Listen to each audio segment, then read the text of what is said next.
This conference will now be recorded. I'd like to call this meeting of the Port Orford City Planning Commission to order. It is 3:41, March 11th.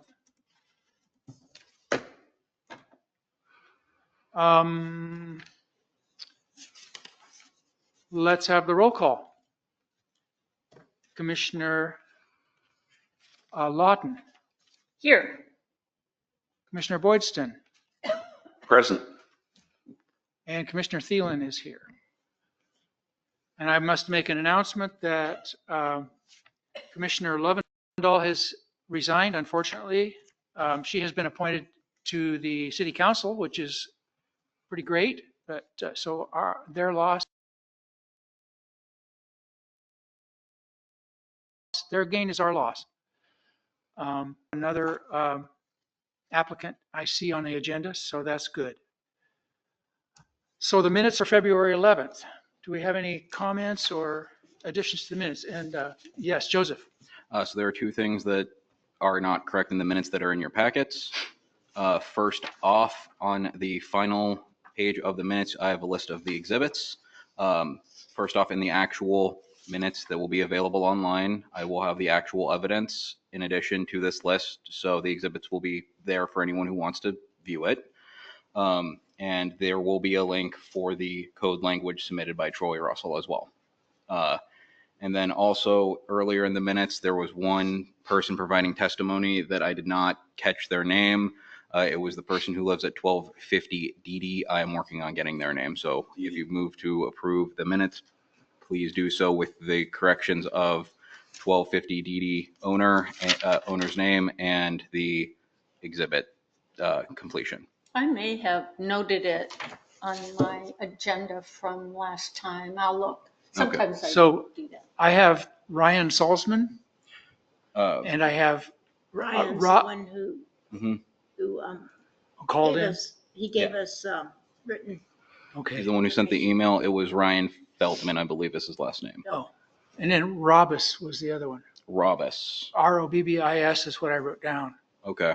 I will make note. That would have been the first person probably that spoke. Yes. I just wanted to let you know, since you guys haven't seen the actual written, since you guys, the Planning Commission hasn't seen the written testimony, you can either ask to have Joseph go make a copy right now, or I can refer to it myself, because I want you to know what people were saying and have it in front of you. I tried to take it into consideration on this proposal. How much input was given written? So the code language from Troy Russell, everyone received a copy of at the time of the meeting. I will read it. It can be read verbatim. And then the email communications with Ryan Feldman is a one-page email, so I can print that off real quick if commissioners would like to see it.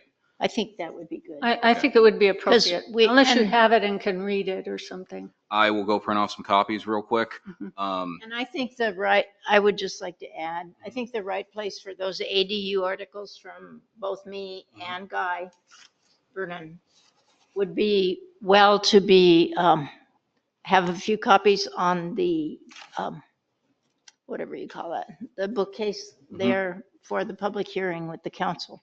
So when it comes to the public hearing for the council, I'll have the full minutes from the public So hearing. they'll have them in there. Yes. Okay. Along with the 4 exhibits. Okay, thank you. All right. I just want to make sure we don't get mixed up and think the exhibits are just for the record, because the exhibits are for us to consider things. Most of them. All right. I will go get the exhibits from the exhibit from Mr. Feldman, copies for the commission, and I will be right back. Did you have anything else on the minutes? It's just the one citizen's name who I did not catch and the exhibit that didn't fully make it in. Well, thank you for making those. I think I have a copy of those.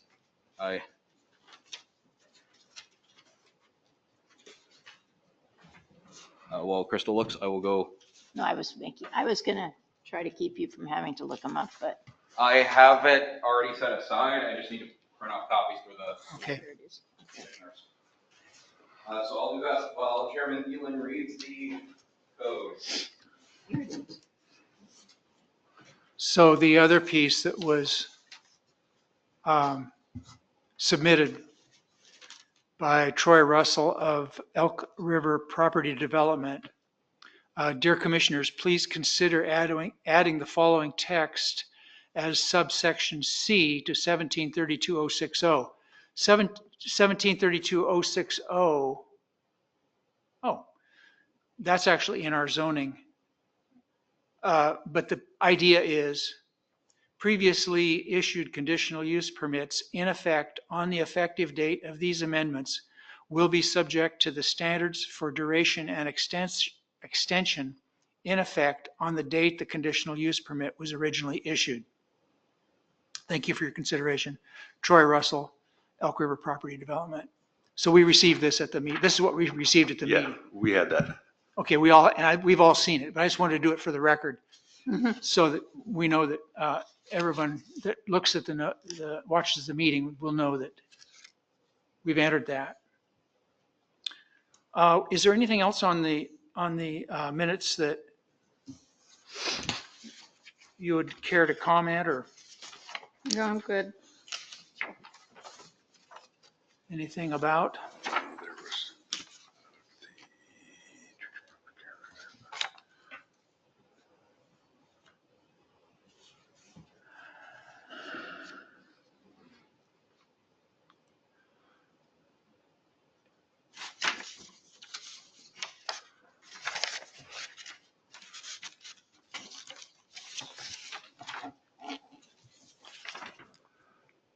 Our next item is going to be the application for appointment, which we could look at right now. So are you looking for someone to move to approve the Thanks. minutes? Oh, okay, so yeah, Okay, I move to approve the minutes for the February 11th, 2025 Planning Commission meeting. Second? okay, it's been moved and seconded. Any discussion? Commissioner Lawton, Yes. Commissioner Boydston, No discussion. uh, What was the question? it's a yes or no answer. Oh, yes. Commissioner Thielen is a yes also. Thank you. Okay, so we now have the email proposed amendments from Ryan Feldman, which will be in the, I have responses to some of those things. you do. So when we get to them, can we bring them up or? They are, yeah, I have them highlighted. Oh, you have them highlighted. Oh, you Yeah, have, within the text. There's a couple that I didn't respond to because they had to do with the, what is that code called? Rental. short-term rental code? Yeah. Yeah. So when we get to that part of our discussion, Yeah, we can, or I'll address them. Okay, That'll be great. good. Yeah, because I've been looking at them. Okay, so we've done the minutes. Application for appointment, Margot Truini. And Margot's application is here.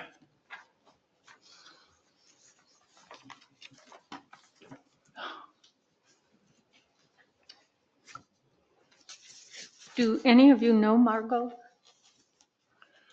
Not personally. No, I'm not familiar with her. I actually know Margot. She's a retired hydrologist Yeah, so I see. Yeah. Oh, and has served on a nonprofit before. So I think she testified here once. she did testify here once. I don't have a copy of her application. It's on the back of the minutes, I think. he's doing your front and back now. There should be, Somewhere I saw right? it. Now I can't. Oh, here it is. It's on page 6 of the Oh, there of it our is. packet. Okay. And thank you, Joseph, for doing back and front, saving some paperwork. Yes, if the Planning Commission is okay with it, I'd like to Yes. keep doing that moving forward. Let's save paper, I agree. Thank you. okay? Okay, is there any discussion on Ms. Truini's appointment? No. If not, I would entertain a motion. I move to accept the application from Margot Truini for the opening on the Planning Commission. Second the motion. Yes? So is it time for discussion? Oh, yes. So any discussion? Well, my question was, is she in the city limits? She is. Okay. 602 Madrona Street, which is just right over there. All in favor? Or excuse me, Commissioner Boydston? Yes or no? Yes. Commissioner Lawton? Yes. Commissioner Thielen is a yes. Okay, let's send it, we will send this on to the city council then. And thank you, Margot, if you're listening. Is anyone online, Joseph? No one online. No one online. Okay, so chair comments, I missed the chair comments. I would like to also add that we have a lot to do today, and I'm just hoping that we're going to be able to move right along. So we have some new material to present that's not new to me, and it's not new to Joseph. It's not new to Crystal, but it solves some issues, and we've gotten some guidance from the state also. So let's move right into that. Public comments, no public comments. Planning matters. Planning Commission workshop, review of public comment topics, and final notes on proposed code revisions. Would you like to go to this, or would you like Yes. me to? My plan is just to go through go page by page, and my notes are evident to me and you when we get there. And of course, you guys can talk about anything else if you see something. You should be. I have a list of things. Yeah, as me we too. go. And I did want to ask a question of Joseph. So when you put these together now, are they going to have these up at the top? The reason I'm asking is because if so, I need to change all my numbering. What do you, Well, because I have this is page 10, mm-hmm. and it goes with because the first 9 pages are the staff report. So are we going to keep my numbering, or? I don't, Because I have a, yeah. at the beginning of the staff report, I have a table of contents. Let me know how you would like it done, and I will do whatever easiest Okay, we'll talk for you. about it after. Yep. Okay. When I took the staff report and put it in the packet, I redid the numbering on those pages. But So I just don't wanna think I make got sure the we table don't of do that for contents. the council, because Yes. if I refer to something by a number and the numbers are all wrong. Trust me, I will be conferring with you about how to Thank do you. the public hearing for the city council, because I want Good. this to go well. Okay, so we're on to the proposed amendments, and there is nothing really that needs to be addressed on the first page, page 11. Up at the top of page 11. Oh, yours is we're- 11. Yeah, we're not No. numbered that way. Okay. I'll use 2 different things. We're We're not numbered. starting with the staff report, is that correct? Well, no, No. we're not, because we had the staff report for the public hearing. We are starting with the proposals, because that's where we have work to do. Okay. So Do you have this a is copy of page all that? 8. Yes. So this is page 8 on what you guys Oh, I have. think I do. Okay. And I think I can just pretty much go by that. That's Okay, at the top of page 8. 8? It is, isn't it? So how about this? Same as I have. We're starting at 1740.030 definitions. I know, but Right. see, for we the keep count- going by these page numbers. numbers, but For the planning commission, that would be page 8. I don't have a page 8. Look, mine was in the very back. It's like it's upside down or something. Oh, no.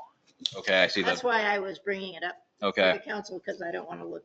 yeah. Oh, my notes, I got notes all over this. Okay. That's okay. Let's just So put these here. you say whatever page it is. I'm Numbers? going by my Minus. page 11 because I have notes too, but this is our page. And Greg, I think it's -3 for you. It would be +3 for me. If it's 8, if it's 8 for everybody else, It's I'm on page 8 11. for the people. So subtract 3 to get to 8. Okay.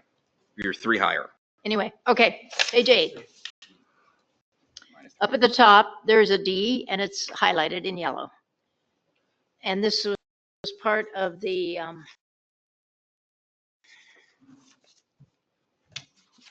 jeez, Comment that came in. yeah, but. So I put, the comment was that the use is a duplex and a single family dwelling. And it's also an ADU, and that was from Mr. Feldman, I think is his name. Yes. Yes. And I thought we should be responding to that. And so when I was looking at ADUs and duplexes and things like that, because he was saying that they could be both, and which was he, because he already had one.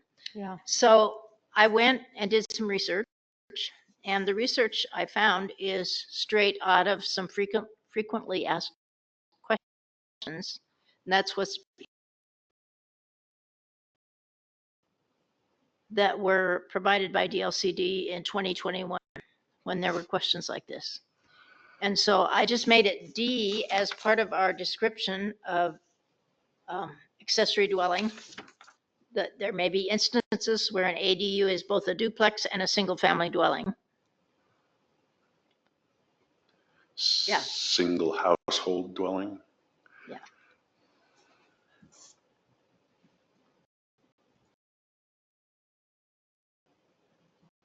Single unit, Right. single unit dwelling. Single unit. Yeah.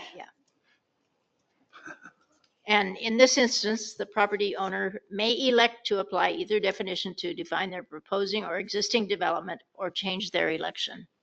So that means at any given time, they can use it however they want of one of those two. How would that affect property taxes on those? I don't know. But I would think that, you know, that would be something we could put in the code, that they need to notify the assessor or something if it's changing. I wonder if we should say there may be instances where an ADU could be considered both a duplex and a single family dwelling, because it can't be both. Yeah. Hmm. Well, they said that's, I think I took this right off. Well, Can be considered. yeah.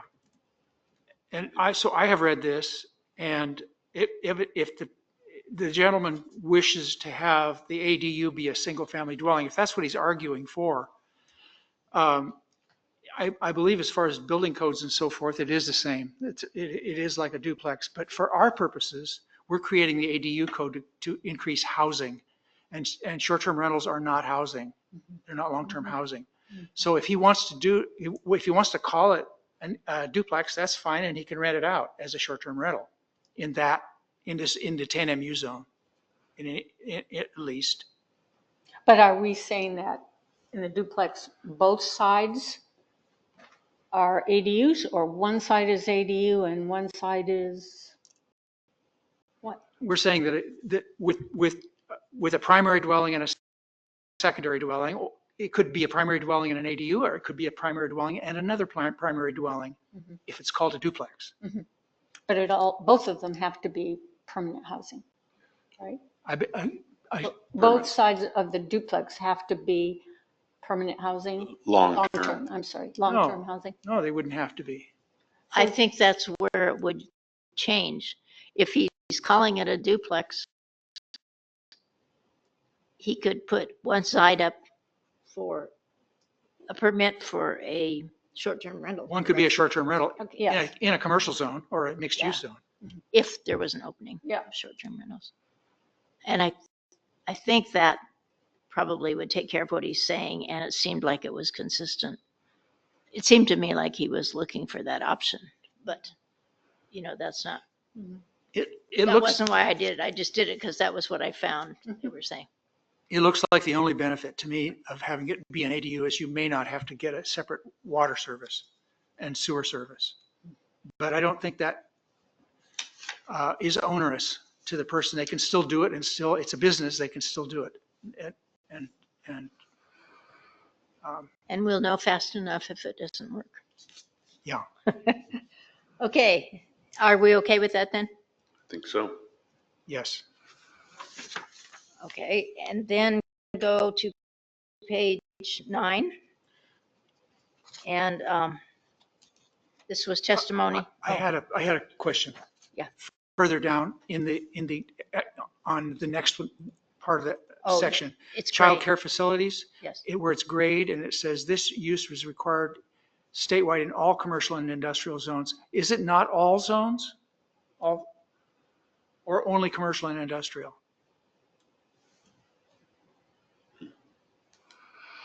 The ones I put is where it's required. Right, isn't it also required in R1 and R2? This is, Should it say this is, this use is required in all residential? I don't know, I can't answer that. I think they're required anywhere, everywhere that people live. This is not a registered family childcare home. This is a certified Child care center. childcare center. Oh, Yeah. So I think that they are not I see. required everywhere. Okay, thank you. Thank you. That's right. Okay, you're right. Because the Well, other is up to 12. It is a business. Okay. So should I leave that note Thank in you. there for the council? Yes. There's going to be questions about all this stuff, and I'm going to forget. And I'm glad that you're somewhat up on it too. Okay. Page 9. Dwelling, 2-unit family. So I have some notes down here in blue or gray. It says, consider testimony that allowing a long-term rental from an ADU, but not a short-term rental, is inconsistent with the ADU as a long-term rental, but not a short-term rental, as described in Municipal Code, Chapter 505. This is the short-term rental code. And so he was just concerned about that. So later on our agenda, there's a motion you all probably seen to restrict short-term rentals from ADUs. And the information we got from the state was don't put it in your zoning. Put it in your business code like you did your short-term rental code. Because it's really a piece of short-term rental coding that can't be challenged then through a land use hearing. It keeps it simple. And I will be taking these notes out on Okay. this. This is not a statewide thing. This was just a question from our public hearing. Okay, should we go on? Yep. Okay. There's a lot of cross-referencing throughout this, really, when you think about it. And I don't know how much we can support that in any way, other than Joseph being able to refer them beyond anything we've got here. Well, I mean, I think our idea was to leave a few of the notes in for the council, because otherwise, I don't even know how to answer some of these, because I've looked at them so many ways until I can't decipher, I can't remember why we did it a certain way. And It's been a year. yeah, Really looked at and these. plus the state has changed all this stuff so many times in the last few decades that it's really hard to remember why we did something. Mhm. So I want to leave some in, but not all these excess notes that are about our public hearing. Yeah. Okay, so now we go I to, have a question on page 10. which page 10? Yours or Yours. My page 13. you and I have the same pages? Well, okay, yours and my page 13, their page 10. 10, Okay, all right. The definition of manufactured and/or prefabricated dwelling park, I would suggest we take out and/or prefabricated and just call it a manufactured dwelling park, which is what it's called in all through the Oregon Code. Our description, I think above should take care of that if we put it, we could put that prefabricated into that manufactured dwelling park, prefabricated dwelling park. Put them, it's in the, it is somewhere else also. so what you're saying It's in is, the Oregon rules. you're just saying it means the same thing. It means the So same thing. yeah, but I think, would it hurt to put it in those, see where we have manufactured dwelling, Yeah. manufactured dwelling park, manufactured home, Yes, and mobile home park. Be- So it could be manufactured home, prefabricated, dwelling, prefabricated dwelling, yes, because ORS 446003 defines those. That's all I'm saying.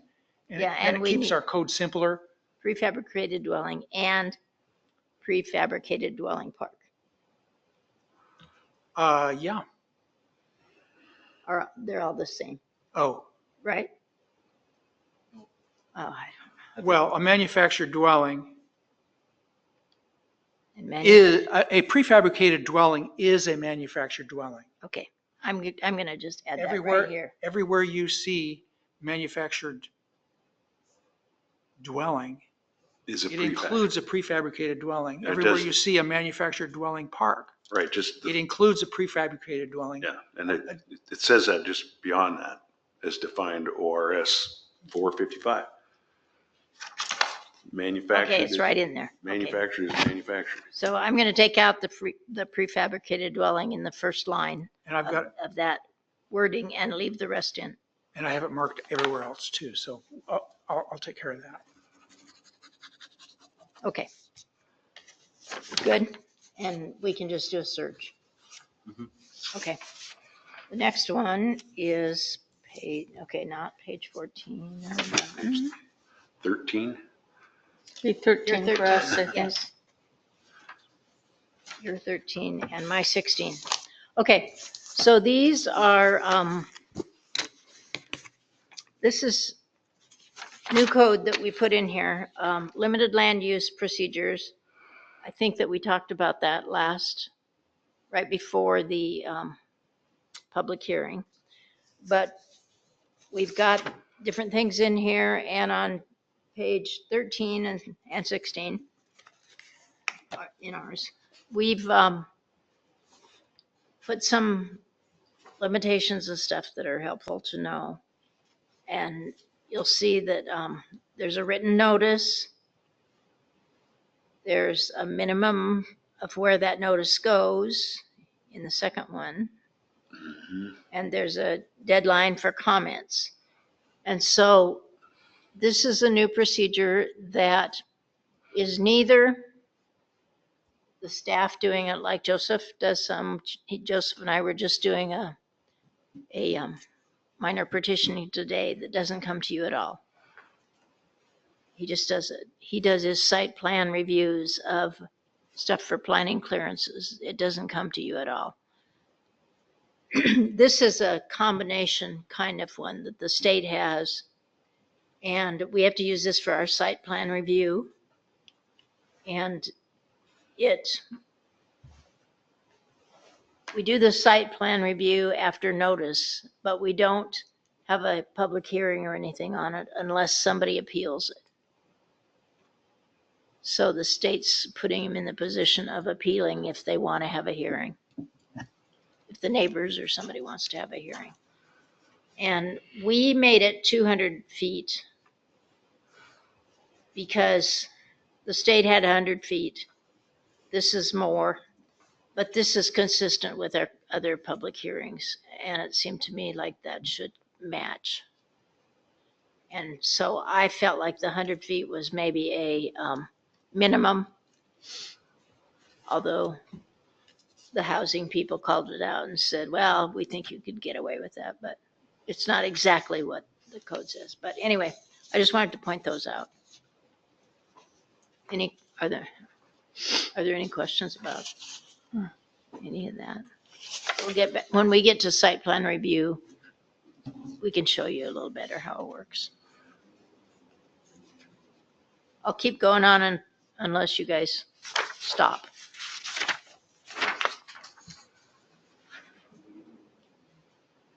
Okay.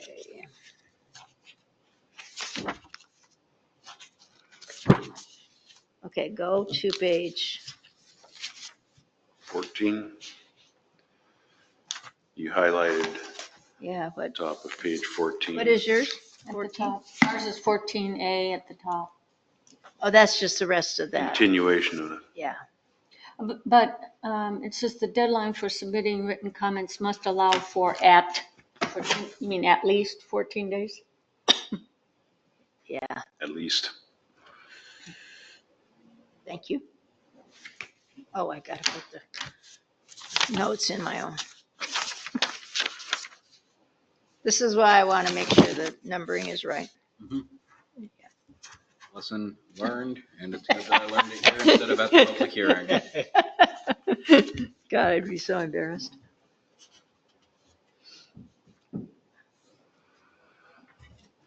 What page is yours? Where are you? 14, are we 3 less than 14? Yeah, 17 is. Three We're more. plus 14. We're on 17. So 14 is 17 for me. Oh, no, it's not. It's changed. Oh, it changed. Yeah, I don't know. All right, well, Anyway, A is the deadline. So now 16 is, so 60, I'm on page 16 yeah, for this. that's why I didn't see it. Oh, my God. 16. Okay. Well, anyway, we're done with that. if you just go ahead and tell me what the section that you're explaining is, I can get the correct number for the planning commission. Okay, so.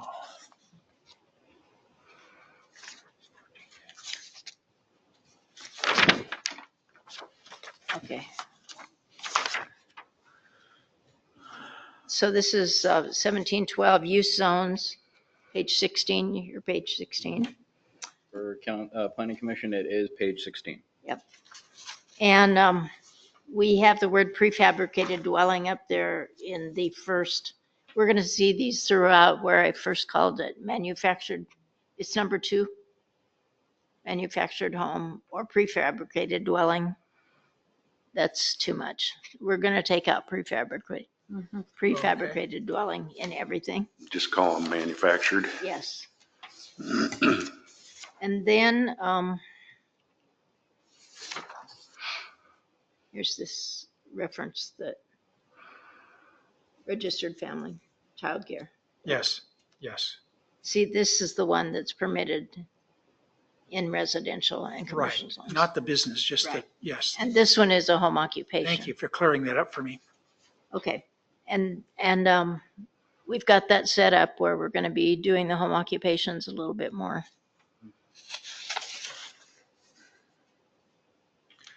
So, Detailed. Yeah. Okay. And then we have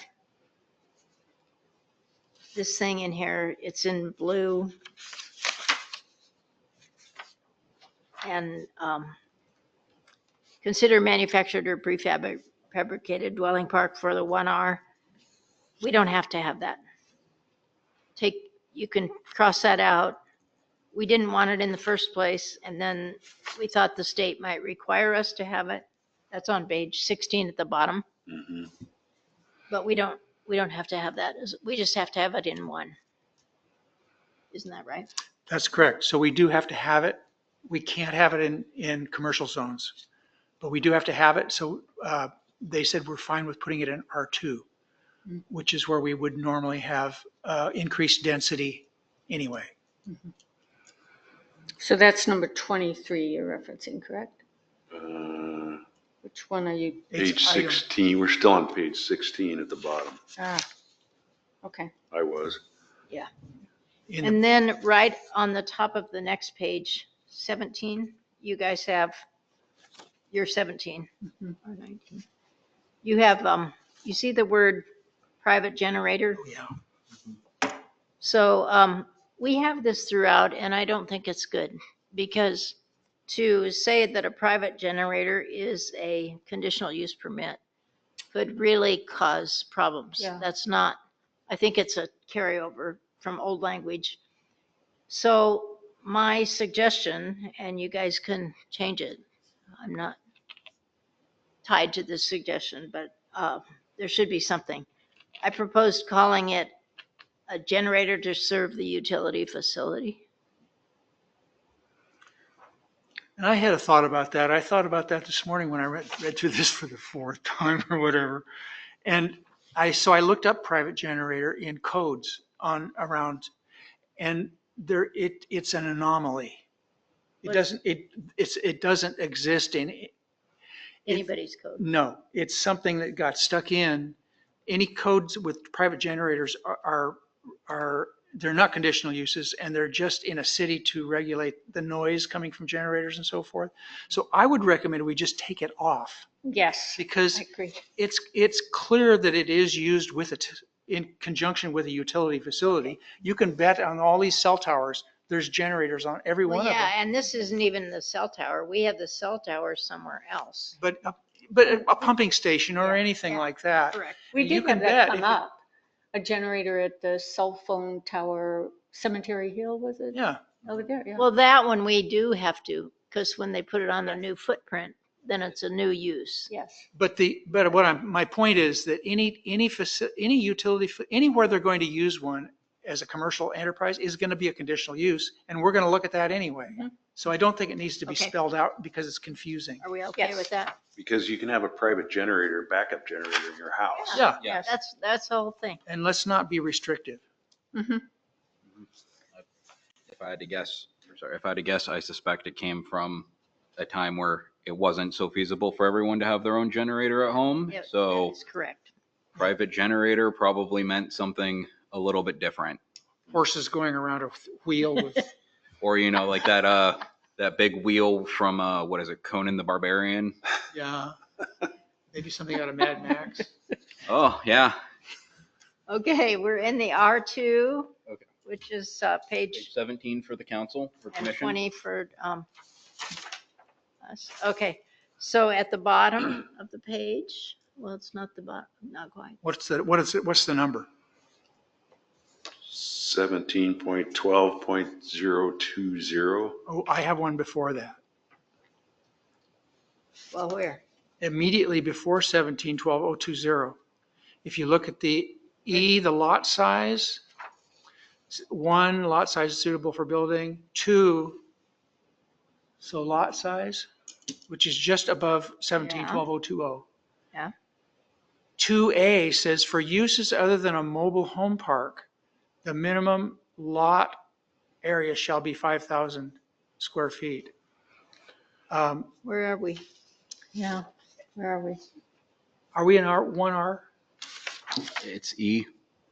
What page do you? 1R, Oh, E on lot size. but A, except as provided. E, yes, E, 2A, hmm 2A of E. That's the old code. It's the old code. Yeah. So So- what's wrong with that? So it says mobile home park, Oh, it should say manufactured. manufactured dwelling park. Except that we don't have mobile home parks in 1R. We have manufactured dwellings. What page do you have? Not in 1R, we don't. Jerry? Where do we have it? 17. 17.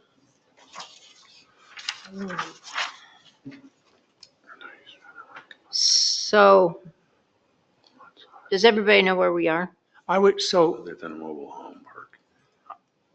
it's, So we're not allowing a manufactured dwelling park in 1R. So we should take that out. so it should just say the Yes. minimum lot area shall be 5,000 square feet. Okay.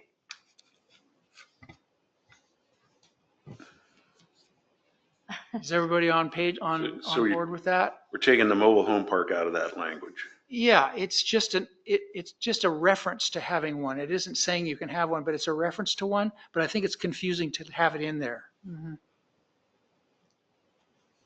Okay, thank you, I'm sorry.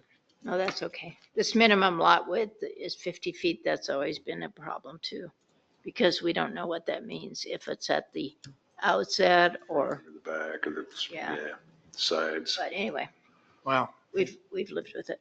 Okay, so we go down on that page, so we're on page, what page are we on? 19? 19. How did this one get ahead of you guys? I mean, Well, That we was the end. 17, oh, 18. oh, it's on the back. So moving on to 1712-020 residential So, zone. yes. Okay, 2R. yeah, so, yeah, it's on the back of this one. 18. It's on you guys' page 18. Has number 8, manufactured and prefabricated dwelling park. So, the question is, So we take out and Take out. prefabricated. yes, we need to have this, but we just put manufactured dwelling park. So yes, and again, the guy from Oregon said, yes, put it there. Put your manufactured dwelling park in your 2R. Or he said it was okay too. He didn't tell us to do it. But I think we had it before, then we. Yeah, it's been there before. Because we had put it into the conditional uses or something, I think. I don't know. Anyway, we got it. Well, it was in conditional use, but it can't be a conditional use. Right.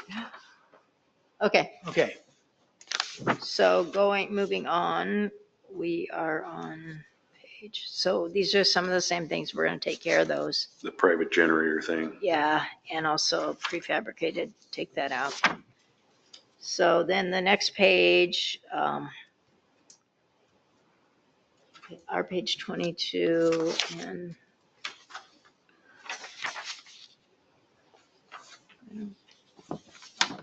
which one is it here? 19? Number 23 at the bottom of 19. Yeah. Manufactured dwelling park in B.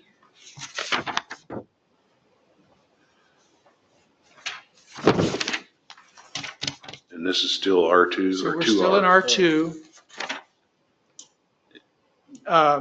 No, we're done no, with we're in that. 4C. Yeah, 4C, permitted outright in a 4C, number 23, manufactured prefabricated dwelling. What page are you on? Doesn't, I'm on 22. No, what page are these guys on? 19. 19. Very bottom, it's in blue and yellow.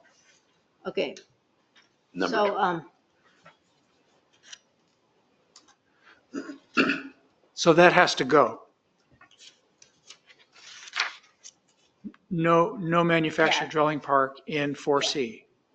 We were told that very specifically by the state. The problem is if you put them in commercial zones, they can be preempted by commercial uses. And you have to make, when you cite one there, you have to make room in a residential zone for it in case it gets bumped out by a flood or commercial use. Converted. So he So it said, goes away? in fact, the state law says you can't do it. Yeah, that makes sense. So that, that's out. So 23 is out. Then we are on And then page 20. I had a comment on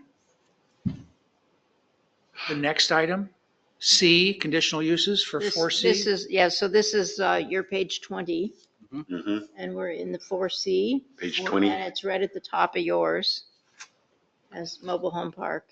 Mobile home, I just changed that to recreational vehicle. and that's fine. My comment is number 2 is already recreational vehicle park, so it's a doubling of, Yeah, okay, so one of those has to go. yeah, we'll just take one out. Okay, That's all I had there. so moving on. There's that private generator again. Yep, we'll take care of it. Moving on, And then, we're in 17-12-040 industrial zone. It's page 20 for the planning commission, page 23 in the original staff report. And I had an item on, page 20 for what? Planning commission. Oh, 23? 20. Mhm. Where are you, what are you referring to? Industrial zone? Yeah, I'm just keeping note of where we are. so But we're not there. We're past there. I'm on 17-12-040, which is industrial zone Yeah, but 5I. there's nothing in there. Well, there's one comment I wanted to make. Okay, On B2, it says manufactured or prefabricated dwelling individual lot. So would we say on an individual lot? Would add on an individual on page lot? 23. Let's see. Which one are you looking? This is Industrial 5I. page 23. They're 23? Oh, you're 23. I'm looking at 17-12-040. 17-12-040. There it is. Okay. B2, B2, individual lot in compliance. Manufactured dwelling on an individual lot. yeah, thank you. On an individual lot in compliance with. And that compliance with just says that they have to have a few features that that are required by the state. Okay, that's all I had. Okay. So then we have some things that we don't have to deal with much. We have the marine zone. Well, I did, question on that manufactured individual lot. You can have a manufactured home, but you can't have a manufactured park in an industrial zone. You can have a manufactured home anywhere where homes are allowed. Okay. But you Now- can't have a manufactured park in the industrial. Not in the industrial zone. That's why I can't remember these things. They're Strange. they're the opposite of what they used to be too. Because it's a commercial. Because we used to have a minimum size for a manufactured home. Pretty simple. It's pretty simple. On an individual lot, it's a resident. And industrial. Okay, has a- so what page are you guys on? Well, Okay, so marine activity zone, 17-12-060 is Okay. page 22 for the planning page commission. 22, 22. Okay. It's 24. There's marine nothing, is there? activity I don't zone. think there's anything new. News? Nope. It's all Yeah, gray. It's just explanation.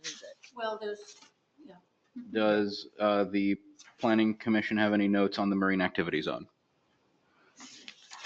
No, Yeah. because we didn't even deal with these. These are just No. notes to help. Well, we've looked over it. We've looked over this Yeah. stuff, but And I assume it's the same for the shoreline overlay? Yes, we don't have anything that we have.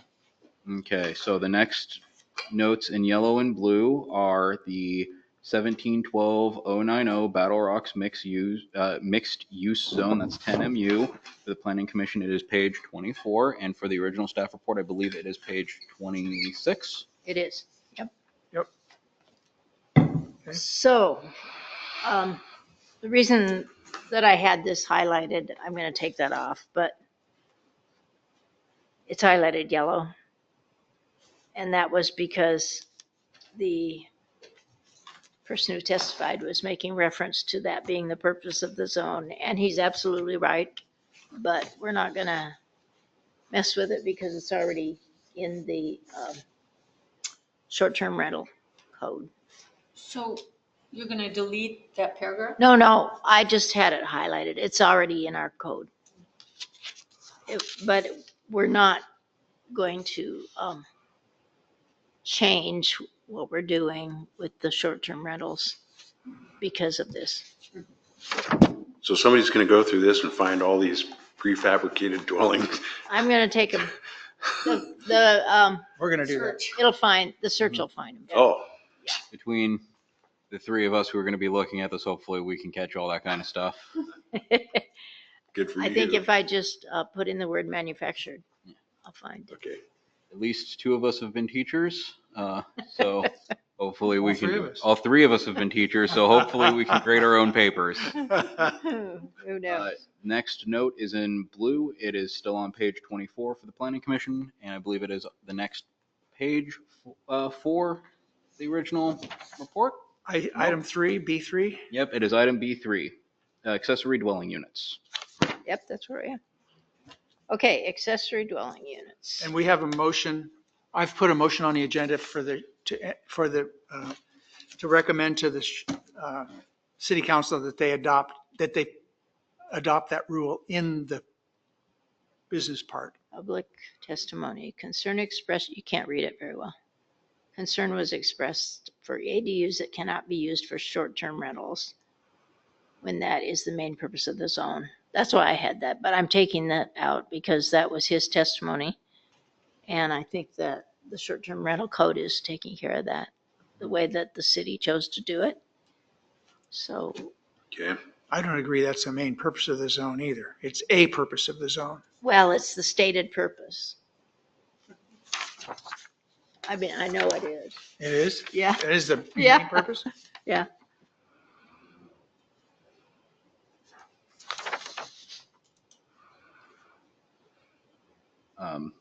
Next notes in blue and yellow are within the same 17-1209-0B. It is item 16, manufactured and prefabricated dwelling park. So we remove this because this is not in the commercial zone. This is in Right. the,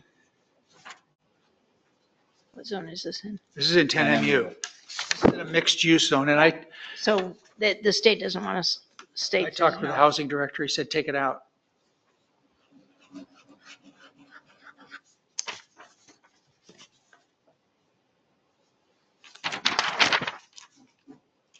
Okay, All right. nothing on 28, nothing on the next one. The next section that's highlighted with notes is page 28 for the Planning Commission. It is the structures in the Battle Rock mixed use zone design features. Unless the Planning Commission has notes or comments before we reach that point. Let's see, rename and renumber. I think I did that. So I think this is just, we can take these out, take out the colors. Take out highlighting. Somebody said that we didn't have it in order. Oh, F design features. We didn't have it in order. I mean, I'm not saying they said it. It wasn't in order, but it has been changed. Okay. Any more on that page? Moving on to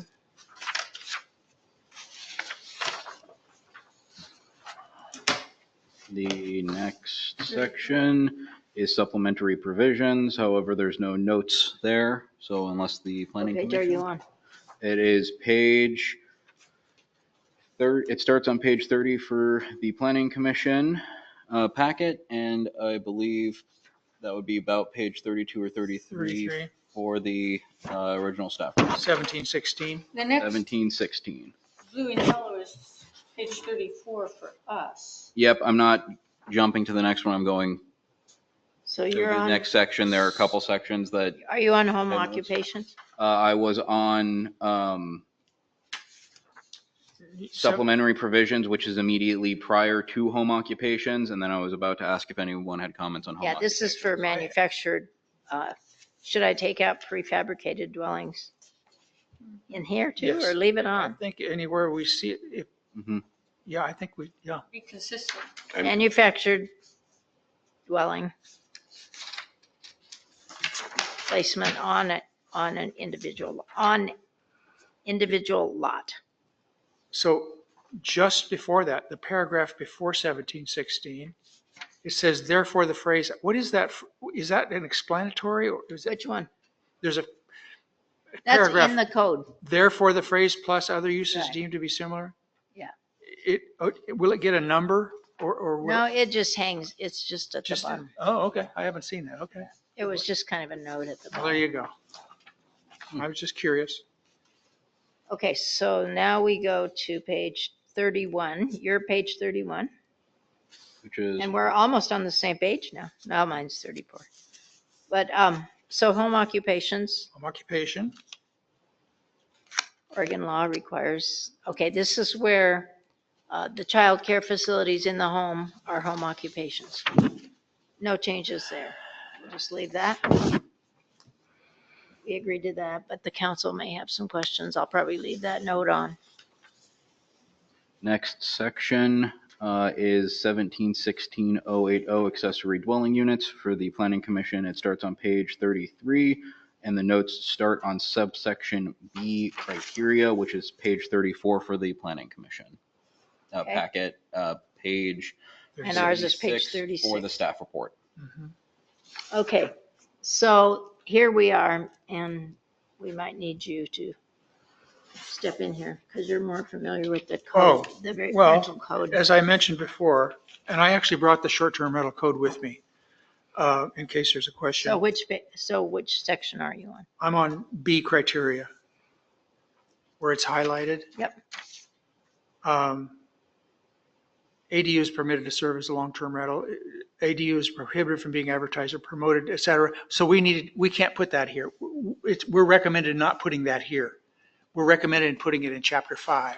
This is all chapter 17 of our code, which is zoning, gets complicated with land use issues. Chapter 5 is simple.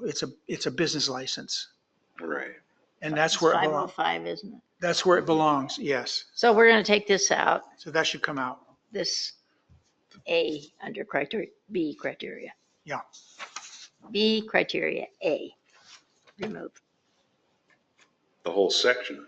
Well, let's see. Consider moving the above highlighted in the ADU. I To be in the STR ordinance rather than the zoning Yeah. ordinance. think Anyway, I'm just going to take it out. in the section after the highlighting, it says the completed application stating there'll be no short-term rental or vacation rental signed by the applicant at this time of submission. I don't know that we even want to say that. I think we want this whole thing out. Yeah, let's take the whole thing out. Yeah. This whole B, Yep. BA. Criteria of all those. Not all the criteria, just the A. Just that A part. Okay. So this A will be moving down.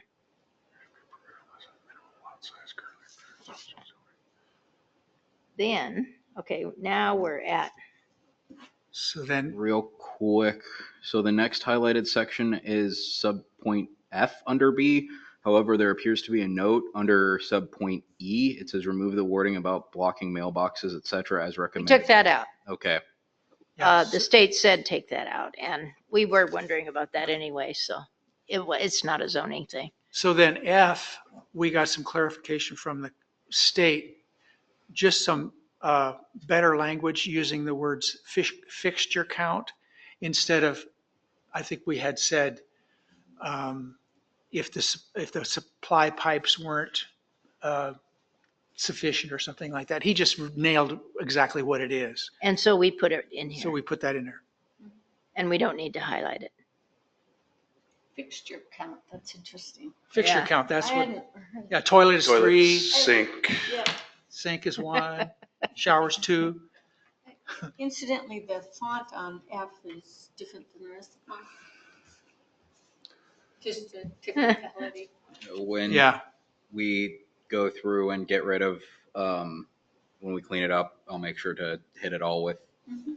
Times New Roman Which 12-point font. Which font is different? the F itself. F itself is different than the other fonts. Why does that not surprise me? I think it's italicized. It's Size, a different font or something, It's closer together or right under something. my eyeballs. Yeah. The next not bold. point is H that's highlighted. It's also italicized. Yeah, so The state doesn't think we should put this in here. Applicable for habitation. This age. It's just added stuff. Well, I mean, some of the reasons that we put stuff in is because the state is more used to working with Portland, and Portland is more used to having developers who already know some of this stuff come in instead of individuals like we do.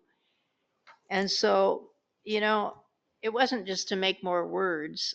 The reason that I like to see these things in here is to remind people, you better go check with building codes before you come here, but they don't. Helpful.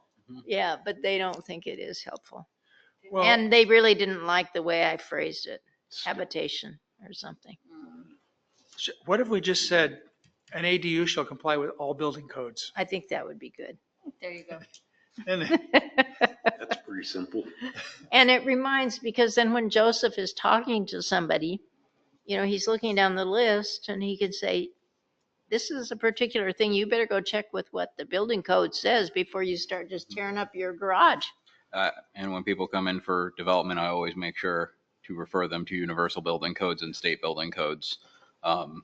Especially if they ask me a question where I don't have a direct answer, that's the first place I refer them to. In case somebody wants to do a straw Would bale it be house. comply with building codes? Oh, no, it would huff and puff and get Just blown say down building in our little town. I had somebody come in and ask a question about if we're just going to concrete foundation versus metal stackers today, and that's where I'm like, I'll have to double check, but my first thing is go check the building codes and see what it says there, because No, I read if it. they say no stackers, then that will tell you right now that we're going to say no stackers. I read it, but I don't read it. I have a lot of scrimmage. I'm not going to bring it up. Yeah, and it gives me a good place to refer them to. So the next section after the ADUs is 1722 natural hazard overlay. However, I don't believe that there was any notes. No, we didn't even go into that. We're just moving that to a different place. Next section after that is Land unit 1728050 findings for approval, which also does not look like it has any notes. Where are you? Page 38 for the Planning Commission. 38. 38. I'm on 38. I know, but we're not on the right. one. Findings for approval.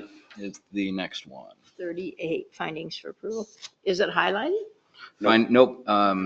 I'm just going through one at a time, so that way if Planning Commission has something they'd like to let us know. Next chapter. Oh, there's one that didn't make sense. Okay. So What page? If you look are at- on? 39. I'm on page 39. R39. The following Be there, documents are minimum requirements. This, This is crossed out. I know, but this bottom part of it is not always, is it all supposed to be crossed out? There's part of it that was not crossed Okay, out. I don't know what to tell these guys. Where what are you? page number we're on. So 36 for the Planning Commission. And we're on Following 39. documentation or minimum requirement to be included with the application, and then all of it Yeah. is scratched out, including portion whole of the thing next should be thing out. prior to discussion of the plan and Planning Commission meeting. Copies shall be, and then be given to the Sanitary, city and we don't engineer. even have one. We just keep crossing out? Yeah, Okay, thank you. okay, So really, we should just get rid of B yes, entirely. Okay, good. thank you. So even 1, 2, 3 under B are crossed out? Yeah, up to 7. Should be, Wait, the very no, bottom? not 1, 2, 3. 1, 2, 3 through 7. Those are new. Not the 1 through 7, those are The- crossed out. Sorry, Commissioner Lund, the first B gets completely removed, not the second B. Okay, Wait. because the second B Second B is that gets crossed out. removed. Second The B. header of the first B. The header of the second B gets removed, but the Yeah. subpoints don't. Right. So that, Anything that's bolded is new language. And anything that's, looks like it's supposed to be crossed out, that's not even, it's not even 12 font. It's a different font. Mhm. Okay. What are we talking about? We're talking about a PUD, right? Planned unit development, yeah. Yep. planned So unit. maps and land uses and buildings and descriptions of features and circulation patterns, All right. open space and common, yeah. We Okay. need all those. I think I see. So the first B, I think, yeah, and Crystal can, I think, clarify that this is correct. So subsection B for the application, the following documents are minimum requirements to be included with the application. All of that subtext is removed, and the header for the next B is removed, but then the subpoints after that B are the ones that are the minimum documentation required. Starting with the existing site map. Okay. Yep. Does that make? Got that. Okay. I hope so. Yeah, we got it. I know, but I mean, you know, the next stage is when they codify this. And I hope that they can figure out where they are. Because if I left out some paragraph or something, it's going to be difficult. And I'm sure I did. I mean, okay, so now we're on page 40 for Joseph and I mean for 39, Oh, There's there's some nothing. yellow on page, conditional Until use. 42, right? yeah, 42. Let's find that. Well, did the letter from Elk River Development apply to any of this conditional use That's where they want it. Did we get to that yet? information? Yes. Page Aren't we- 40, it's our page 42. Oh, yeah. No. No. Our page 42? No. It is on our page 42. And Well, it's the Under planning cottage commission, homes? page 40. well, I mean, that's where conditional uses start. Mine, It's 39. 39. This is 39. No, Oh, it's not where it goes. But we should look at those conditional use things. It's comes up later, doesn't it? We haven't gotten to that section, have we? No. But conditional use, these are the conditional use things. And Are we there now? Well, it's at the end of it. Well, everything else was crossed out. yeah. So I think we're at the start of conditional use, chapter 1372 for the planning commission, page 39, for the original staff report, page 42. Yes. Right, okay. And then moving through, there doesn't appear to, And I did go through this one again at the last minute. So to make sure that it was right. And all the new stuff was right, but I had to find some more stuff and add it to cross out. Of course. Where, so. How do you keep track of this? I don't, I was really worried. Crazy. You must dream about this. I'm worried that somebody's going to look at this and say, was she yeah, crazy? we're not there. We have RV park to come before we get to that other stuff. Maybe crazy to try and tackle, Crystal. Okay, where We is? prefer the term ambitious. That's part of the plan, that's part Instead of of the crazy. conditional use permit, RV stuff. Conditional use. And So that is on page, So, well, our next, ours is on page 44. 41, There's 42. the next highlighted one is about landscaping and it's There's page no- we're done 42 in for the recreational planning. vehicle park. Yeah, which this is sort of where I'm starting to get tripped up with mobile home park, manufactured dwelling park, RV park. Are RV parks conditions, are they supposed to be in conditional use? They are. Okay, Yes. They're all conditional use. They let The us others are put not. that in conditional use Okay. because it's not, They're its upside- primary use is not housing, even though it can be used for housing. okay. But their deal now that's going on in Salem is they want housing where they want housing. And they're making sure that we revise everything to do that. And I'm glad that they're taking the time to look at our little city. Yeah, that's pretty Because- incredible. Yeah, it was very helpful. We matter. Yeah. And I'm glad that they're not doing it in the public hearings like they do sometimes. I mean, if they think that you're really planning to be uncooperative, then you get a letter at the time of the public hearing with somebody telling you that you shouldn't have done it this, that it won't work. Hmm. Okay, so we just have a couple new things here that I think I might have changed or clarified a little bit. It's on our page 45, it's on your page. 42, landscaping Yeah. plan F, and streetlights G. It just was a little bit better, I thought. So I don't think it's anything you didn't want. It was just, Looks good to me. I think I was starting to coordinate some of the stuff we were having for a manufactured dwelling park with an RV park and seeing where things could. And this lighting code refers to our corridor for lighting code. Right. 17. And we have cluster. Okay, here we are on our page 47 is where we're on the time limit for conditional use. Oh, okay, good. And theirs is on page 46. 46. Okay. Okay. So we got it says, please consider adding to our code, and it would probably go on part B in that section there somewhere. Previously issued conditional use permits in effect on the effective date of these amendments will be subject to the standards for duration and extension in effect on the date conditional use permit was originally issued. So that would mean if you had a conditional use permit and then this passed, the old conditions for whether it could be renewed or not would be in place. I don't know whether we should address that. Yeah, I don't hear anybody speaking for it. Because here's the reason. We already have in our code that anything that existed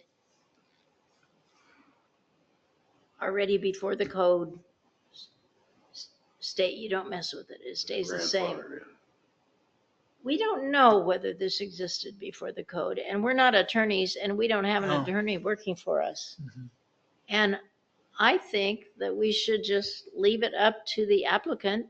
If they want to get an attorney to come tell us Huh. that it's wrong because that existed in the code when they started it, all they have to do is prove it. Mhm. Yeah. Okay.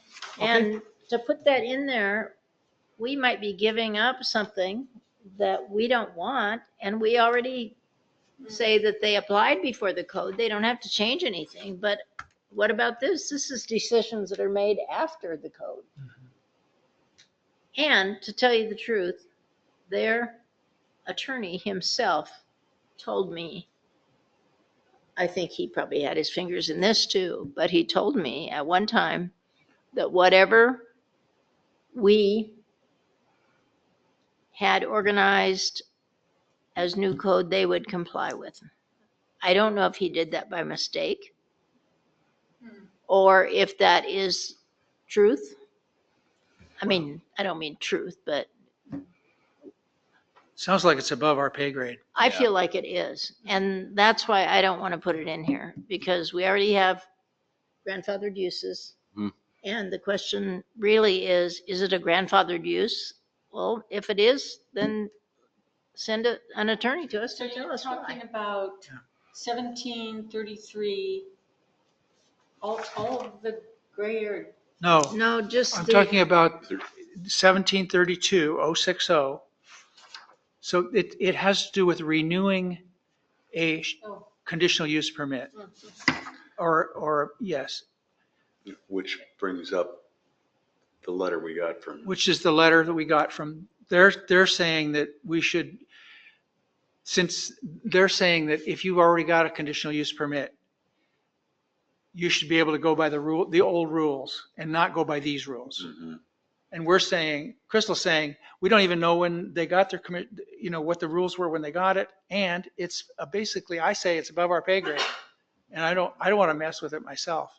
and we always have the right, if some attorney comes to us and shows us case law that says you need to stick with the original conditional use permit when that zoning was done, then we could evaluate that at the time if it made sense, and they can show us something where Yeah.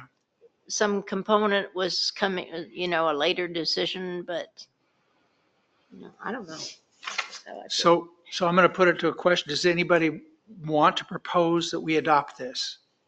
Is this the one that was so controversial with the permit for the water over on the Gulf? Yes. It's partly Yeah, that. this is the same company is Yeah. is Right. proposing this. Right.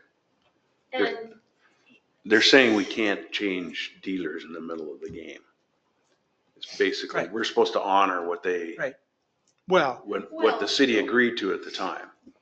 we're supposed to honor the code as it was written when When they they got their applied. conditional use permit. so Joseph, what was it? So they have they're basically saying that they should only have to follow the current conditional use extension rule, not the new one that we're proposing.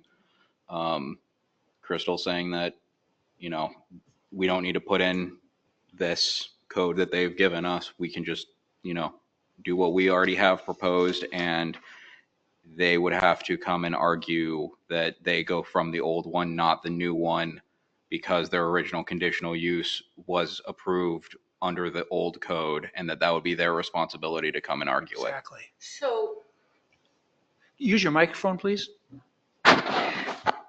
so you're proposing that we eliminate the new language? No, No. I'm just saying, let's not, I say, let this just be a testimony that somebody gave us. We don't have to act on it just Yeah, because somebody okay. said we should. Mhm. Yeah. We have a choice, we have a decision to make.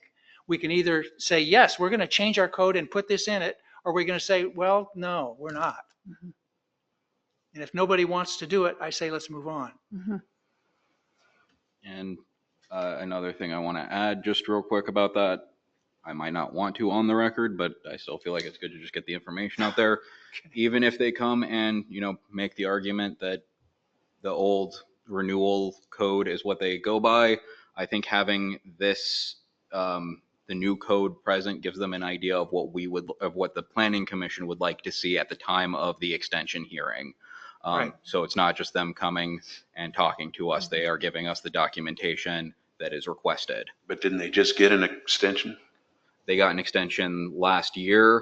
They did not, not from this body, they didn't. Yeah, we suggested I wasn't against here, it. but yeah, This body turned them Commission- down. voted against it, but the city council Yes. over, And that was for another year, correct? Yes, And when is that up, Joseph, do I you think know? June. I believe June. June. And thought it do we know, have they made any progress? I haven't seen or heard much from them. I don't think that they've submitted a extension request, but we also said that last year. So I don't want to say it definitively on the record that that's the case, but I don't remember seeing an extension request from them so far. And I There don't, were hangups with the state permits, as I recall, on that one, yeah. supposedly. No, It- Let's, This is the stuff they've been going to the city council for. I would refer you to the city council minutes and videos for your answer. And we probably only have one applicant where this would apply right now. Yeah. And that's why I think that if they could prove to us that we are doing the wrong process for them, I'm sure we would listen. Okay. and that's really true of, as I've spoke with as I've gotten more familiar with this and more familiar with the rules and talking to the guy from the state, we make the rules we make, but we have to follow the state law. In essence, our rules are just kind of guidelines in some ways. But the state law and the federal laws, those are the laws we have to follow. So, okay, let's move on. See where we have. Okay, now you get to a page that's all grayed out, and that is Yay. Site plan 49. review. Well, we've got 46 and 47. Oh, 46 is the site plan review Oh. section. 46. Well, Go back yours to the isn't. other one. Planning Yeah. Commission. Okay, look at Oh, there we go. 46. The only reason it's in here, 46, I don't know why yours quit being. Because the margins are different when I transferred it over. Anyway, so there's a whole section of site plan stuff in here. In this copy that we have, it goes from 48 through 50 to the middle of page 52, where it says proposed replacement site plan review. Mhm. So the only reason all this is in here is in case somebody wanted to see our other proposal. It was never adopted. It was our proposal that we had first. But on page 49 is where the replacement starts, and that's the one that we would like to clean out the other one and just put in this new one that we did put it in front of the state. We think it's better. And it follows the state law better. So we won't get ourselves in trouble.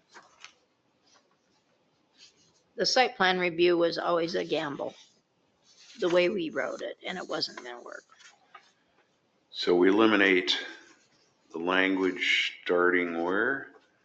All that highlighted, all that All the gray. grade On stuff page goes. 46. For the Planning theirs Commission, isn't it's all page gray. 46 through 49, and then 49. starting at the highlighted yellow section at the bottom of page 49 is the text that will replace it. Okay. And this more falls in line with what the state wants to see? Yes, Mhm. it just required us to adopt that new thing where we tell people what we're doing.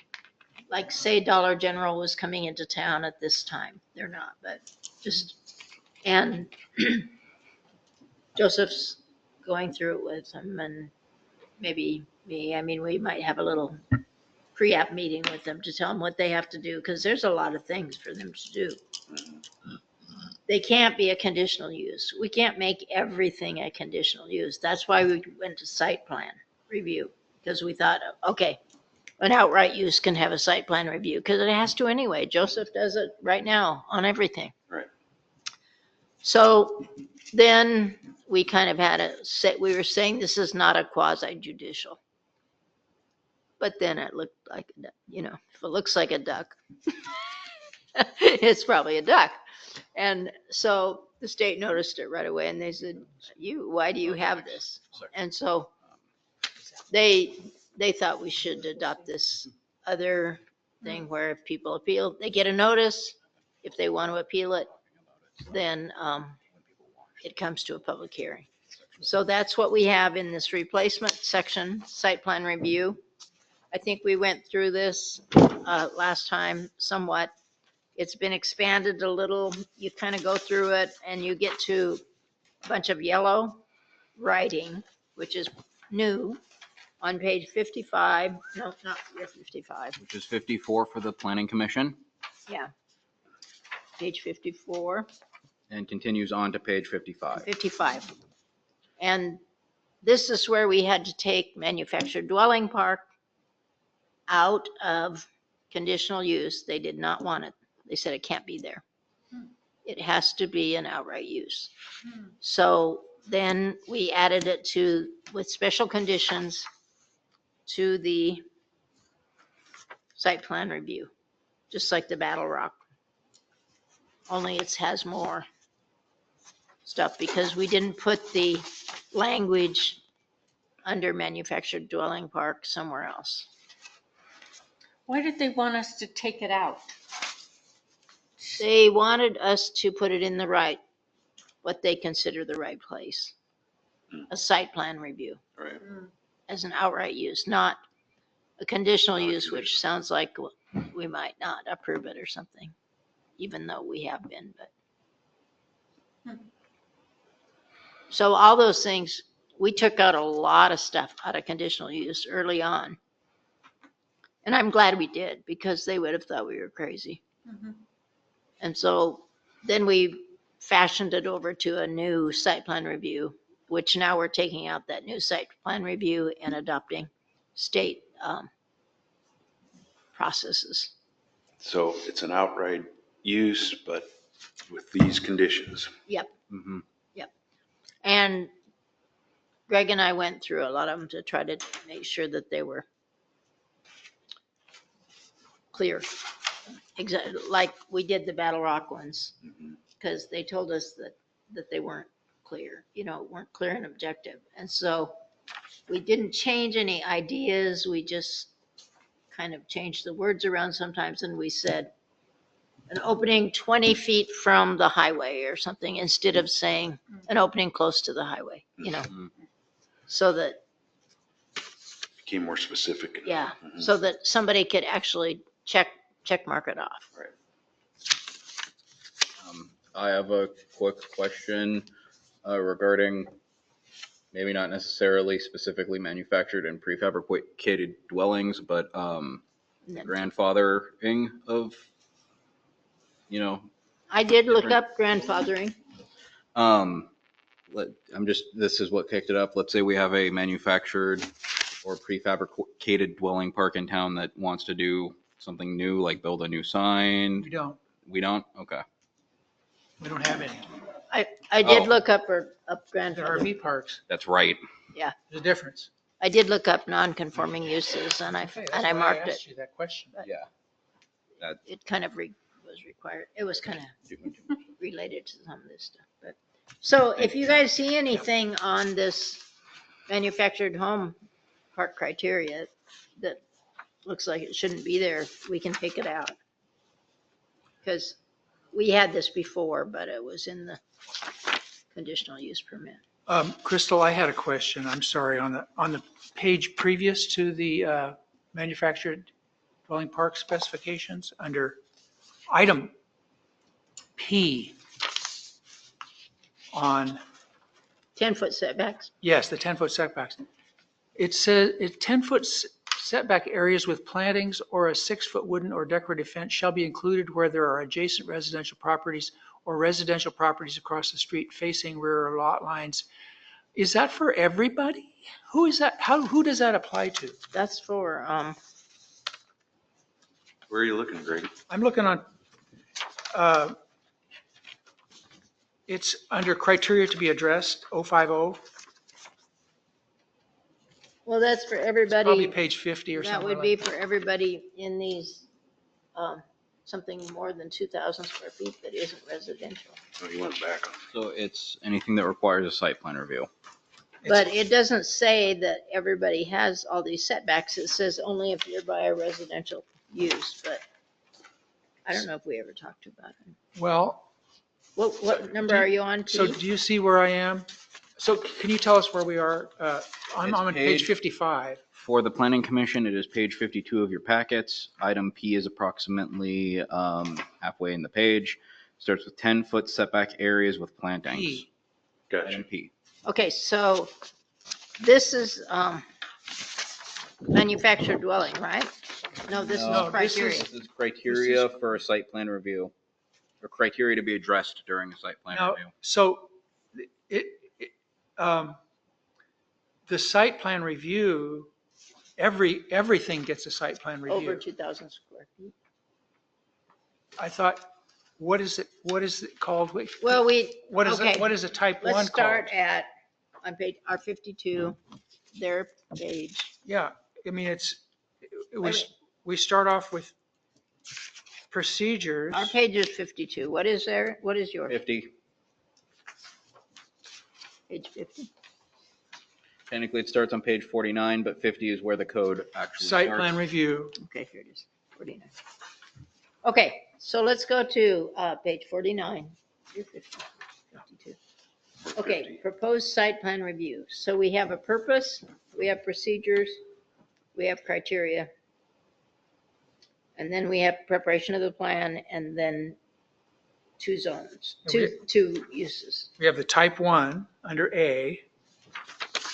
Okay, so then we go to the next page. We have, well, it's at the bottom of the page. Then we have a Type one. type 2. So type 1 is Joseph. right now. Yep. Mhm. Then B, on the next page.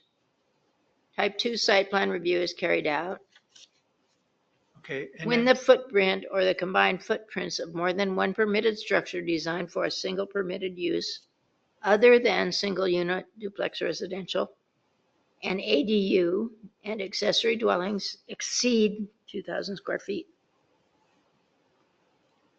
Then you have to Right. have the But- pre-application meeting and all these other goodies. and I understand if that P could fall under B, but the way it's written here, it looks like it could fall under A also. When does it, where does the delineation between, when does that kick in? Or does the city just choose the ones that Oh, are, no, no. that are applicable? So are you saying I don't have a lead in from Yeah, B to 1733-050? Yeah, that's For what the- I'm saying. so we need a statement here that basically says, type 2 site plan, somewhere in here, type 2 site plans need to have criteria. Subject addressed- to- Subject to. subject to- 1733-050. 1733-030 to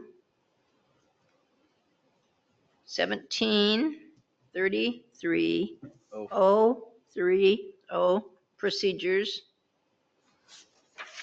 B, Okay, good. Here's B, right? which is here.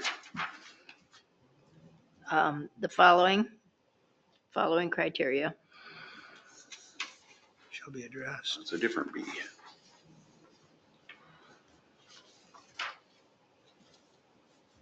Does that take care of it? Yeah. So then all of these items in 1733-050 fall under a type 2. That, if That's- we put this in If you properly. put that in, and that makes sense to me because, you know, Yeah, these are all big, yes. big items. And, you know, we're not going to, I mean, I think it says in here somewhere as appropriate, doesn't it? Site plan review, okay, I'm looking at 1733-050, where we're gonna add that stuff. And then it says site plan review shall consider all of the following requirements. The applicant shall explain why specific requirements may not apply to their site plan and written presentation. Excuse me. So, It's just, we're basically saying, look at it, look at this, and we're gonna be in a pre-app meeting with you, and And if something happens where they can't meet one or more of those criteria, then they'd have to apply for a variance. not necessarily, because some of these might not apply to some uses. well, that's what I'm getting, like A, I the don't site know, plan that's shall what be this- drawn to a legible scale. You're going to want to have a legible scale when you, Yeah, so that would otherwise it apply to a doesn't do type anything. 1 or a type 2. Right. So do we need to separate them out No, or do we just say? No. because he's working with homeowners, and they bring in stuff, I mean, not as bad as a napkin, but they don't have a But it's survey. still supposed to be to scale. So some of the, 1 but the inch location of the 20 feet. property shall be identified by address, assessor's map, map numbers, and tax lots. You want that. Yeah, but that's also in the paperwork for addressing it. I feel like this is a good list of additional documentation, or I should say documentation if it comes before the planning commission as a public hearing, Well, yeah. then that's what, they would need. For Right. type 2. So do we want to say During that? type So do we want to add that to, like you're saying, do we want to? No, because they need to come into a meeting with us, and they need to step it up. They need to step Well, it I know, up. but if I want to build a house, if I buy a lot, I want to buy a house, or, let's see, Residential is exempted. from a site plan review?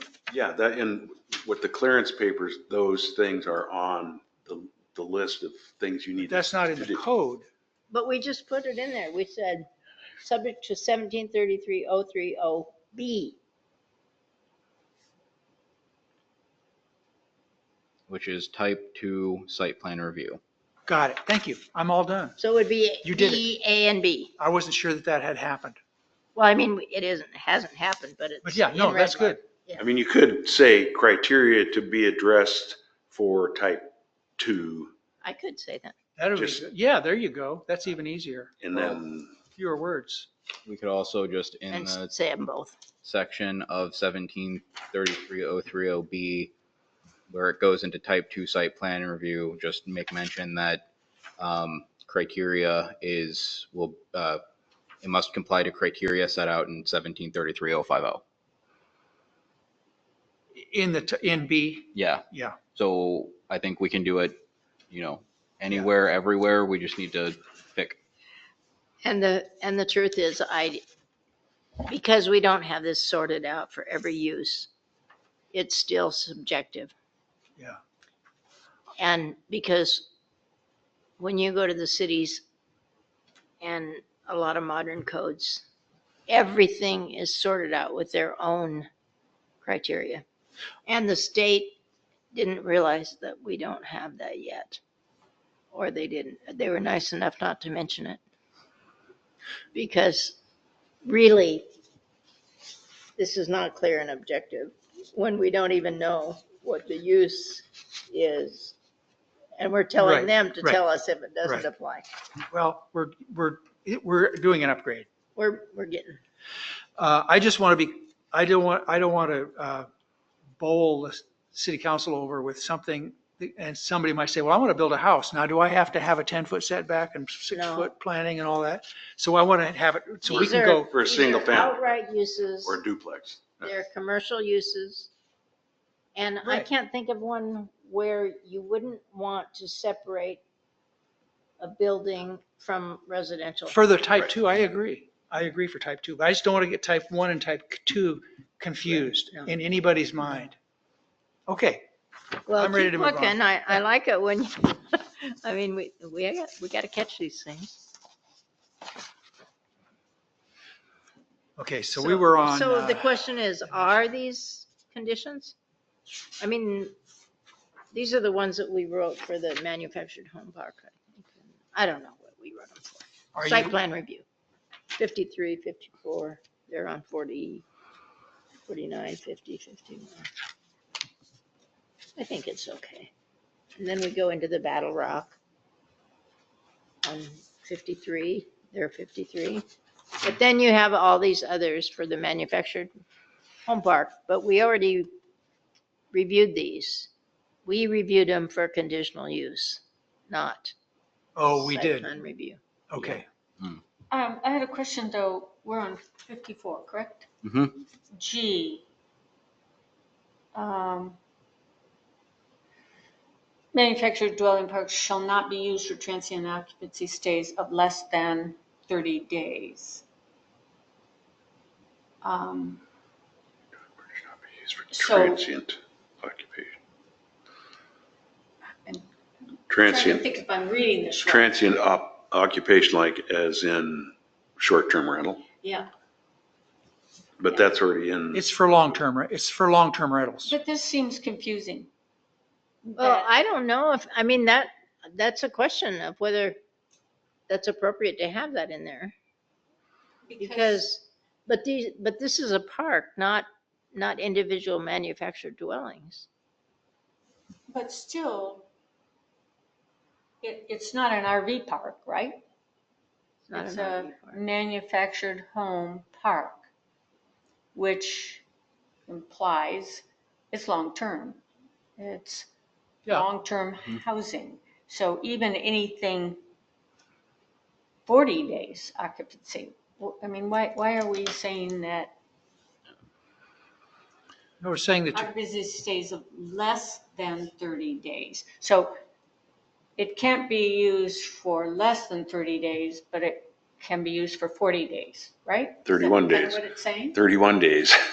So And then that still isn't It should just be short-term rental. long-term housing. yes, so I believe this wording comes from the idea that, whoever owns the park is renting it out. So basically the smallest length of time they can rent the individual manufactured homes out for would be month to month. Okay. So you couldn't, rent them out for a week or a weekend. It's a minimum month to month. It can go longer. You could do a full year contract, but It's a lease. yeah, basically, like, I don't think I could go to Salem and get an apartment for a week. I'd have to get it for at least a month. Yeah, Right. So, you have a problem with that? With the not renting it for a short-term rental? yeah, I think, and I understand the concept of a month-to-month lease, Mhm. but usually you have a lease for a year and then it goes to month after that. So you have a minimum of a year to lease a place. So therefore it's long-term housing, right? If it's minimum month to month, that doesn't seem like, because a person could be kicked out after 30 days and then another person kicked out after 30 days. It's kind of how I'm reading this. And that doesn't sound much like long-term housing. I'm seeing it as there's all the definitions of short-term rental or vacation rental, it's all up 30 days. That's like you see the word 30 days, that's short-term rental. Mhm. So anytime you see that, you go, oh, they're talking about you can't rent it out as a short-term rental. That's all they're saying. But there's lots of apartments that rent out month by month. Yeah. We stayed in one here for a while. Yeah. And when you're talking about a manufactured home, Yeah. you're talking about long-term housing as far as I'm concerned. It's But just, you could create a manufactured home park and lease out or rent out a manufactured home month by month. You could do it that way. you could, but then it wouldn't be long-term housing, would it? I don't think By we could. definition, it would. My rental's 30 housing. days is, if it's less than 30, it's short term. And if it's a period of at least 30 days, then it's considered long term. I like your idea. I don't think there's anything I've seen in any code that addresses anything over 30 days as far as how long you can rent a place for or any restriction or I think that's just the chop date. But, but there is one thing that, I mean, you see it on the next page, 55. And there's, I think it's 55. Maybe it's the wording because it says transient. I mean, we have, Yeah. If you took transient out and it was not used for occupancy of less than 30 days. Well, but you don't want that to happen either, right? Yes, but they're on their own lot. They're on a full lot. Yeah. So what are you saying? Would in a manufactured I home don't with know. spaces or? I just didn't want to slip anything in here that Well- wasn't understood. I think we should move on. Do you want to make a motion? No, I wouldn't know how to phrase it, quite frankly. I would take out the word transient. Yeah, maybe we should just say shouldn't be used for short-term rentals under the which is, Or, yeah, but we already have that Yeah. elsewhere. Referencing short-term rental rather than transient sounds better to me, that it's Or not just say, used. just get rid of transient. Yeah, shall but not I be would still put in not to be used for short-term rental. used for Some Well- short-term rental Dwelling stays shall of not less be than 30 used days. For occupancy stays of less than 30 days. Yeah, I wouldn't put short-term rental because there could be a trade, there could be all sorts of other things. Well, it would be clear that they can't be renting it out for 30 days and then another 30 days for someone else. I just see a way that you could sneak in the possibility of using it for short-term rental with this kind of language is all. I don't see any way you could.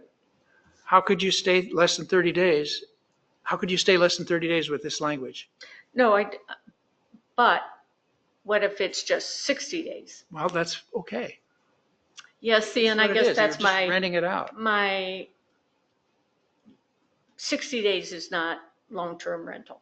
Mhm. And But- that's, Well, I And I know thought when that's we what first we're moved promoting. here, we actually rented a house for 30 days and lived in the house for 30 days.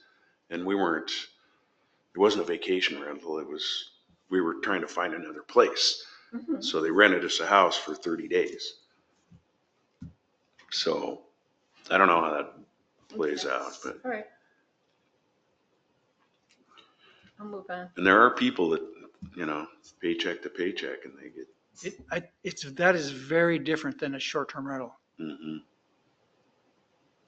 I think in my mind, the 30 days is the definition between a vacation thing and I'm here trying to find a place to live, or I can't find any place to live, or I'm here. Mhm. You're here for 30 days. You could just about be on the planning commission. I wish I had a 30-day vacation. Do you want to make a motion? No. Okay, let's move on. Do you want to strike transient out of there? I did. Okay. I just put shall not be used for occupancies. Less than 30 days. Occupancy stays of less than 30 days. I'm going with that. Take stays out and I think transient has a Than bad 30 name. days. Okay, what else we got? I think we're about done. So, Oh my goodness. Oh no, we have more. those are just pages. Planned of unit things that I development? took out.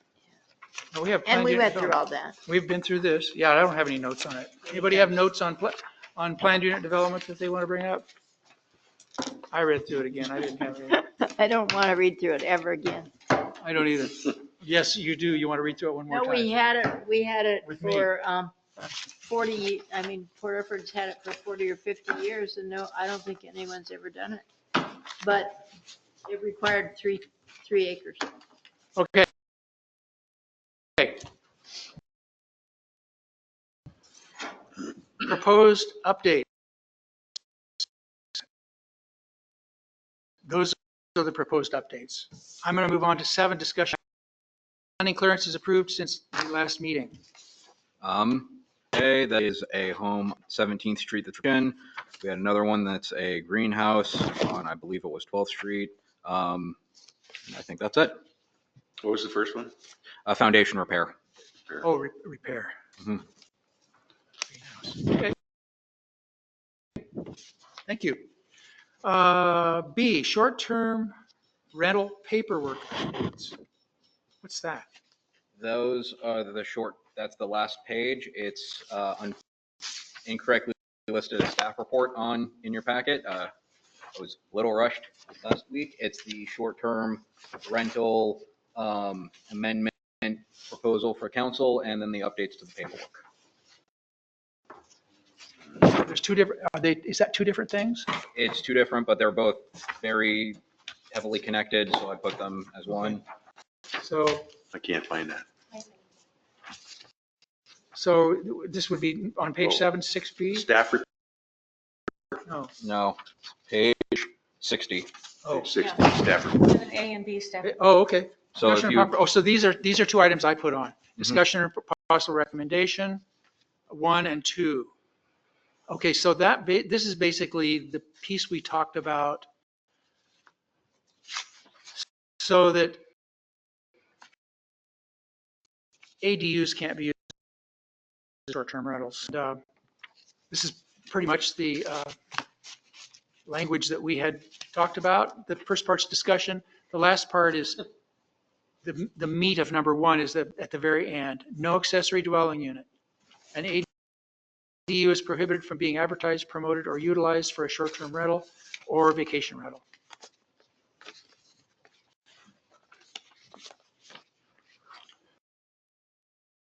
Do we like that? I thought we had that already in there. That was in, no, we didn't have we've never had ADUs in short-term rentals. ADUs is all new. Everything with ADUs is new.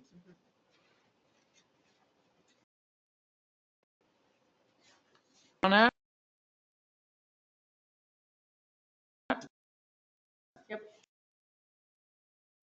Okay, I mean, then the second one is discussion and possible recommendation to city council. Oh, yeah, amend the short-term rental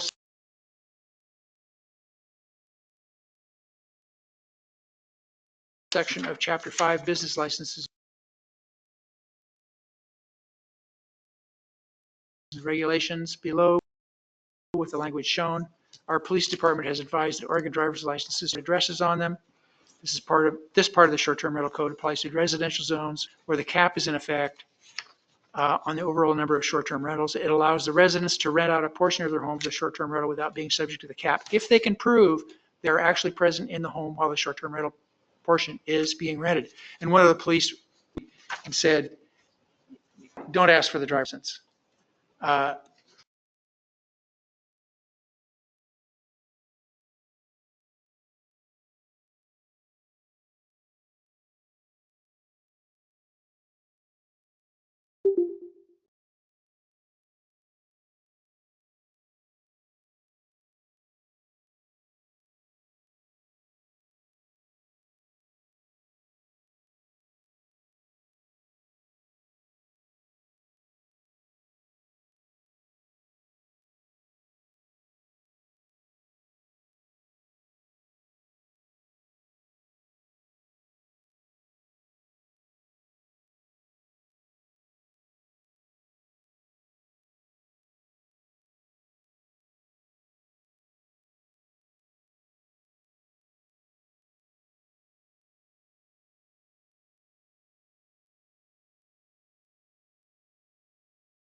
To the city council or something. We need you here. no, I'm not going there.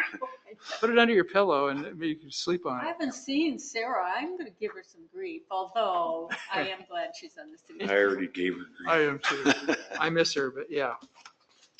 Public, yeah, did you have something? So I guess thank you for reminding me, Commissioner Lawton. My city planner comment is I would like to, extend a congratulations to former Commissioner, now Councilor Lovendall, for being appointed to the city council.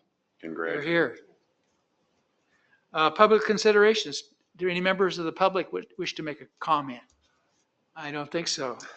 Future meetings. Next meeting is April 9th, 3:30. Be there, be square. It's And gonna- hopefully we'll have a new member. It's going to be easy too, because there won't be anything I to might talk just be about. This will all online. be It done, might right? just be online because you can just have your feet up and just relax. Small correction, it's actually April But I 8th. learned you don't drink Oh. wine when you're in the picture because the North Correction. Bend, Where was that? in North Bend, they made a big deal when one of the ladies was drinking wine at her home. Okay. Oh, because she was. Order. on the- Correction, the meeting is April 9th. 8th. Excuse me, April 8th. Oh. Instead of April 9th. Okay. 9th With is that- a Wednesday. The 9th is a Wednesday.